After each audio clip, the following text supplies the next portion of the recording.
کچھ چیزیں ہیں جو بزرگوں کا عمل ہے وہ میں بتاؤں گا. اعلیٰ حضرت فاضل بریلوی رضی اللہ تعالیٰ عنہ نے لکھا ہے کہ نکاح کرنے کے بعد دولہا اپنی دلہن کو اپنے گھر لائے تو کچھ کام کر لینا چاہیے. نوجوان جن کا نکاح نہیں ہوا ہے وہ اس پر عمل کر سکتے ہیں. وہ یاد رہے اگر ان کو بات. میری طرف سے ایک مشورہ، اور جن کا ہو چکا ہے بس وہ دعا کرتے رہے. پہلے تو یہ ہے کہ حضرت آدم علیہ السلام کا جب نکاح ہوا تھا جنت میں ہوا ہے. یہ بھی دیکھیں یہ نکاح اس وقت ہوا ہے جب ابھی نماز بھی فرض نہیں تھی. جنت میں کوئی عبادت نہیں لیکن نکاح ہو گیا تھا. اور رشتہ جو بنا ہے سب سے پہلا رشتہ ماں اور بیٹے کا رشتہ، یا باپ اور بیٹی کا رشتہ، یا بھائی بھائی کا، یا بھائی بہن کا رشتہ نہیں. سب سے پہلا رشتہ شوہر اور بیوی کا، اور یہ جنتی رشتہ ہے. اس سے ہی لوگ کڑ رہے ہیں، آج جل رہے ہیں. جو شادی کیے ہیں وہ عجب عجب قسم کے میسج کرتے ہیں، تھک گئے. تم شادی سے ہی نہیں کیے ہو. یہ جنتی رشتہ ہے، اس سے اوبنا نہیں چاہیے، تھکنا نہیں چاہیے. حضرت آدم علیہ السلام جب حضرت حوا پیدا ہو گئی، اب مجھے بتائیے ایک انسان ہے پورے جنت میں، آدم علیہ السلام، دوسرا کوئی نہیں. اور پیدا ہوئی ایک عورت، ان کے علاوہ کسی اور کے لیے ہو سکتی تھی؟ وہ بنائی گئی ہے حضرت آدم کے لیے.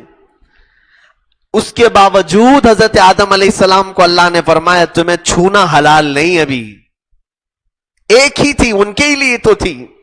یہاں پتہ نہیں تمہارے لیے ہے ہی نہیں، اس کو چھونے کی کوشش کر رہے ہو تم، پتہ بھی نہیں ہے. وہاں ایک ہی تھی آدم علیہ السلام کے لیے، اور ان کو بھی چھونے سے منع کیا. رب تعالیٰ نے فرمایا اے آدم اسے تم نہیں چھو سکتے.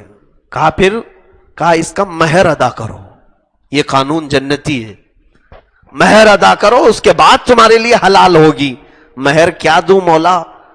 رب تعالیٰ نے فرمایا تمہاری اولاد میں آخر زمانے میں میرے ایک حبیب نبی پیدا ہوں گے جن کا نام محمد ہوگا، زمینوں پر آسمانوں پہ احمد ہوگا. اس نبی پر تم 20 بار درود بھیجو، یہ تمہارا مہر ہے. یہ علامہ عبدالحق محدث دہلوی رحمۃ اللہ علیہ نے اس کو لکھا ہے اپنی کتاب مدارج النبوہ میں.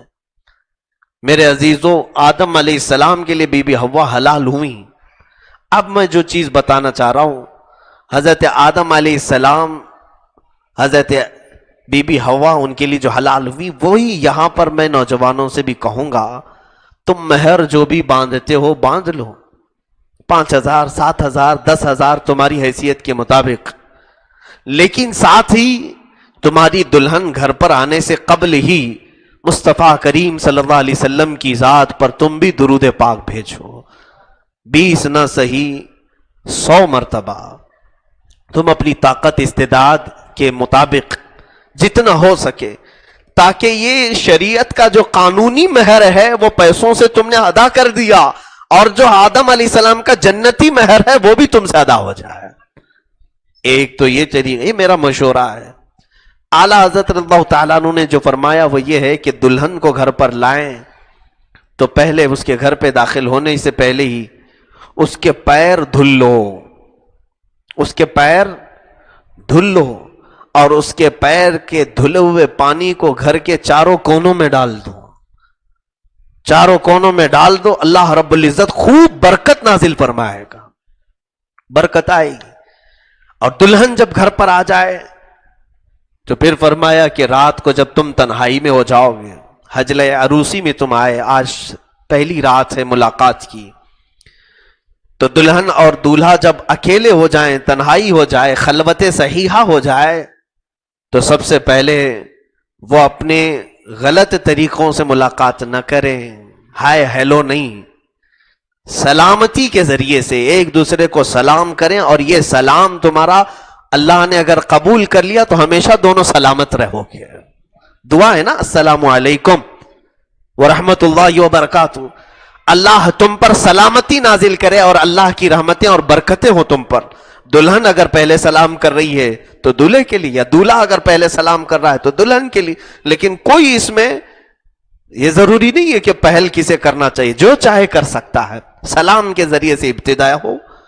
اس کے بعد ابھی وہ اپنی دیگر گفتگو شروع کرنے سے پہلے، اپنے دیگر معاملات کرنے سے پہلے سب سے پہلا کام وہ یہ کرے کہ دلہن کا دوپٹہ لے لے، اس کو مصلی بنائے، جانماز بنائے، اور مرد باوضو عورت دلہن کے پاس جائے جب وہ پہلی رات میں جا رہا ہو، اور اسی دوپٹے کو مصلی بنا کر اس پر 2 رکعت نفل ادا کرے، اور اس کے پیچھے اس کی دلہن اسی دوپٹے پر 2 رکعت نماز ادا کرے، اور پھر اس کی پیشانی پر اپنا ہاتھ رکھ کر کے دولہا صرف یہ دعا کرے، اللہم انی اسألک من خیرہا و خیر ما جبلتہا علیہ، یعنی اے اللہ میں تجھ سے صرف اس کی خیر کا سوال کرتا ہوں، اور جس پر یہ جن اچھائیوں پر تو نے اس کو پیدا کیا محض مجھے صرف وہی اچھائیاں دکھا، اور میں اس کے شر سے پناہ مانگتا ہوں، اور جو بری چیزیں اس کے اندر ہیں ان تمام چیزوں سے مجھے بچائے رکھ.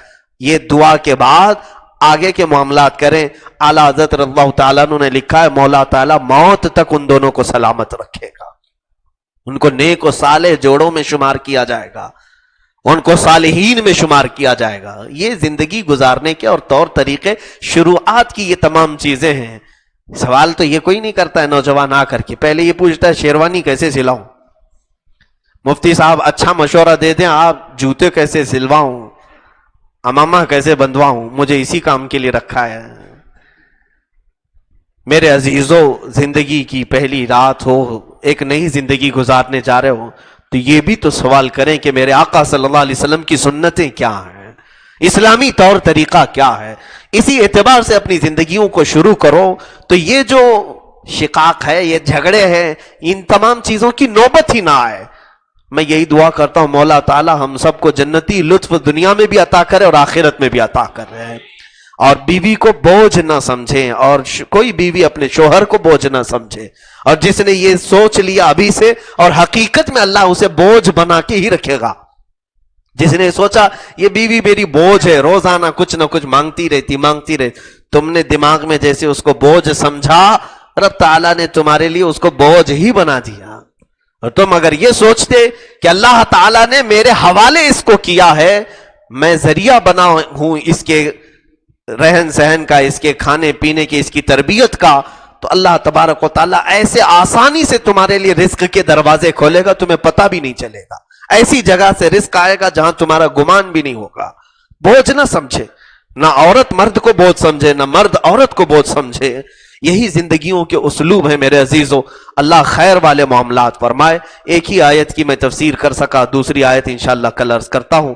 وآخر دعوانا ان الحمدللہ رب العالمین.